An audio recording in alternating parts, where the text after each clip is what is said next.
Stokes से लेकर Sam Curran और हार्दिक पांड्या तक इन 8 खिलाड़ियों को रिलीज कर सकती है उनकी टीमें। आईपीएल 2024 बिग अपडेट, आइए जानते हैं।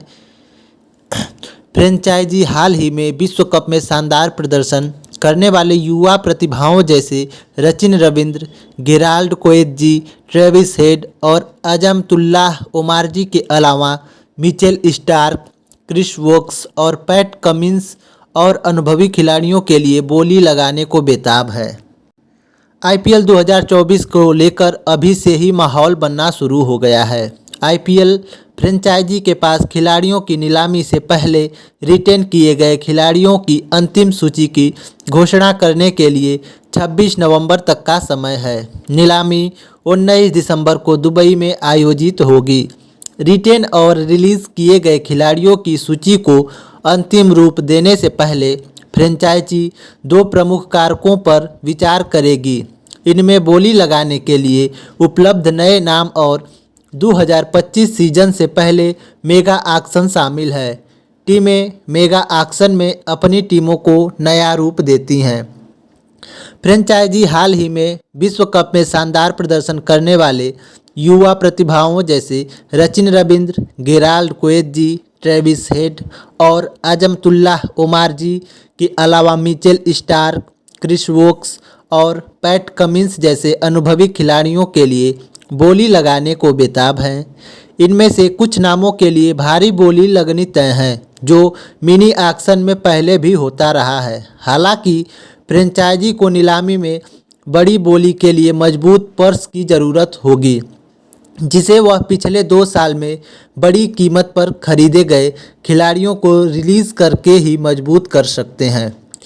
आईपीएल 2000 से पहले मेगा ऑक्शन तय है। ऐसे में फ्रेंचाइजी कुछ बड़े नामों को रिलीज़ करने से पीछे नहीं हटेंगी, क्योंकि 1 साल बाद उनके पास उस खिलाड़ी को सस्ते में खरीदने का विकल्प होगा। जब उनके पास एक मजबूत पर्स उपलब्ध होगा, इस ऑक्शन के लिए हर टीम को 5 करोड़ रुपए अतिरिक्त मिलेंगे। हालांकि रिलीज़ किए गए खिलाड़ियों के दम पर ही टीमों के पास पर्स और उसमें बची राशि मजबूत होंगी। जैसे कि पंजाब किंग्स ने सैम करन को 18.5 करोड़ रुपए में खरीदा था। अगर टीम उन्हें रिलीज़ करती है तो 18.5 करोड़ रुपए पंजाब के पर्स में जुड़ जाएंगे और इस राशि से टीम अन्य खिलाड़ी को खरीद सकती है, चाहे इतने में उन्हें एक खिलाड़ी मिले या 2 या 3। हालांकि एक स्क्वाड में अधिकतम 25 खिलाड़ी ही हो सकते हैं। उम्मीद है कि अगले साल मेगा ऑक्शन होने की वजह से इस साल टीम ज़्यादा खिलाड़ियों को रिलीज़ नहीं करेगी। आइए जानते हैं कि कौन सी टीम फ्रेंचाइजी किस खिलाड़ी को रिलीज़ कर सकती है। Punjab Kings Sam Curran. पिछली नीलामी में पंजाब किंग्स ने 5 प्रतिद्वंदियों को पीछे छोड़ सैम करन को 18.5 करोड़ रुपए, लगभग 2.256 बिलियन अमेरिकी डॉलर में खरीदा था। इस तरह इंग्लैंड का यह ऑलराउंडर आईपीएल में सबसे महंगा खिलाड़ी बन गया। इंग्लैंड के टी20 विश्व कप अभियान में टूर्नामेंट के सर्वश्रेष्ठ खिलाड़ी चुने गए करन की मांग काफ़ी ज़्यादा थी। सबसे पहली वजह उनकी उम्र 25, कहीं भी बल्लेबाजी करने की क्षमता, स्पिन के खिलाफ उनकी पावर हिटिंग, उनके नेतृत्व कौशल और निश्चित रूप से उनकी बाएं हाथ से तेज गेंदबाजी इतने महंगे बिकने के पीछे कारण रहे। हालांकि आईपीएल 2023 में उनका प्रदर्शन खराब रहा। करन ने तब 14 मैचों में लगभग 49 की औसत और 10 से अधिक की इकोनॉमी रेट से सिर्फ 10 विकेट लिए। बल्ले से करन ने 136 के स्ट्राइक रेट और 27 से अधिक की औसत से 276 रन बनाए। करन को रिलीज़ करने पर किंग्स के पास 5 करोड़ रुपए के नए पर्स, जो हर टीम को दिया जाएगा, के साथ 21 करोड़ रुपए से अधिक की राशि होगी। साथ ही वे 2025 से पहले उसे वापस खरीदने के विकल्प को ध्यान में रखते हुए उन्हें रिलीज़ कर सकते हैं। रॉयल चैलेंजर बेंगलोर, हर्षल पटेल और वनिंदु हसरंगा। आरसीबी ने हर्षल पटेल को 2022 के मेगा ऑक्शन और वनिंदु हसरंगा को 2023 ऑक्शन में 10.75 से 10.75 5 करोड़ रुपए में खरीदा था। हालांकि 2021 आईपीएल के अलावा पिछले 2 सीजन में वह संघर्ष करते दिखे। हैमस्ट्रिंग की चोट के कारण वनडे विश्व कप में नहीं खेलने वाले हसरंगा ने पिछले आईपीएल सीजन में 14 में से सिर्फ 8 मैचों में 9 विकेट चटकाए थे। घरेलू मैचों यानी चिन्नास्वामी स्टेडियम में खेले गए मैचों में हसरंगा ने 4 मुकाबलों में 8.76 के इकोनॉमी रेट से सिर्फ 4 विकेट लिए थे। हर्षल 2022 टी20 विश्व कप टीम का हिस्सा थे, लेकिन एक भी मैच में नहीं खेले थे। पिछले आईपीएल में आरसीबी ने उन्हें सिर्फ एक मैच में नहीं खिलाया था। आईपीएल 2023 में हर्षल ने 9.65 की इकोनॉमी रेट से 14 विकेट लिए थे। हर्षल यूएई और मुंबई में खेले गए अपने पहले 2 सीजन में डेथ ओवरों में अपनी विविधता के कारण सफल रहे थे, लेकिन बंगलुरु में उनका प्रदर्शन उम्मीद के मुताबिक नहीं था। उन्होंने सभी 7 घरेलू मैच खेले, लेकिन 9.65 की इकोनॉमी रेट से सिर्फ 9 विकेट ले सके। अब रॉयल चैलेंजर के नए कोच एंडी फ्लावर दोनों खिलाड़ियों को रिलीज़ करने और उन्हें कम कीमतों पर वापस खरीदने पर विचार कर सकते हैं। कोहनी में स्ट्रेस फ्रैक्चर की वजह से आर्चर पिछले 2 वर्षों से अधिकांश समय मैदान से बाहर ही रहे हैं। वनडे विश्व कप के बीच में वह फिर से चोटिल हो गए थे और उन्हें वापस इंग्लैंड भेज दिया गया था। अब वह वेस्टइंडीज़ में दिसंबर में सीमित ओवरों की सीरीज से बाहर हो गए हैं और उनकी वापसी को लेकर कोई निश्चित समय सीमा नहीं है। मुंबई ने 2022 मेगा नीलामी में आर्चर को चुनकर सभी को चौंका दिया था। पहले सत्र में पूरी तरह से अनुपस्थित रहने के बाद आर्चर ने 2023 सत्र में वापसी की और मुंबई के लिए सिर्फ 4 मैच खेले। अब उन्हें रिलीज़ करने पर विचार किया जा रहा है।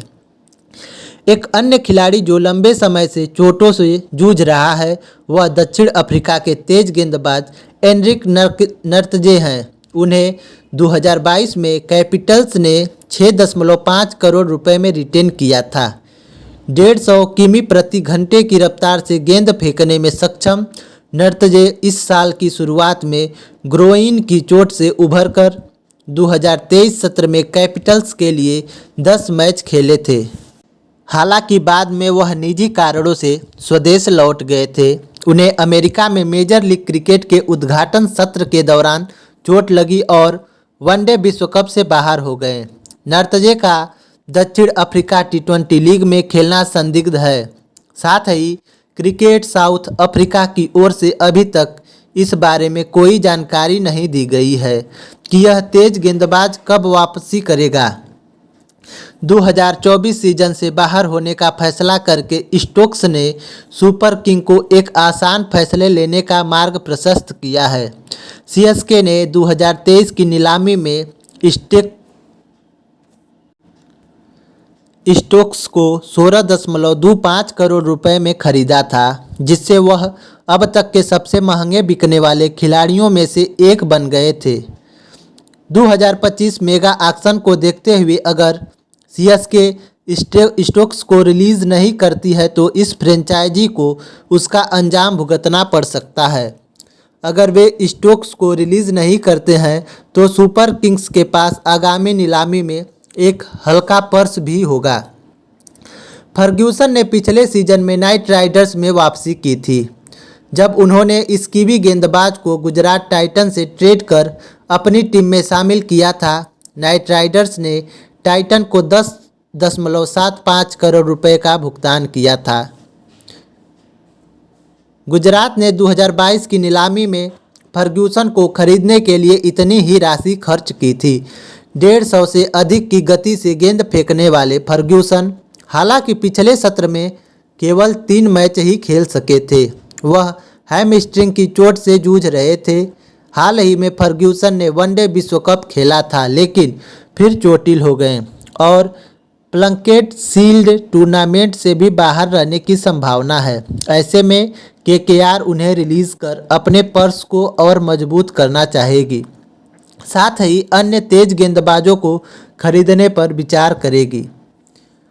गुजरात टाइटंस हार्दिक पांड्या पिछले 2 सीजन में गुजरात को फर्श से अर्श पर पहुंचाने वाले कप्तान हार्दिक पांड्या को भी उनकी टीम रिलीज करने पर विचार कर रही है। हार्दिक का मुंबई में जाना तय माना जा रहा है। ट्रेड विंडो में मुंबई हार्दिक को अपनी टीम में शामिल करने पर विचार कर रहा है। इसके लिए मुंबई ऑल कैश 15 करोड़ रुपए और ट्रांसफ़र फीस देने पर विचार कर रहा है। इसको लेकर अपडेट रविवार को सामने आ सकता है।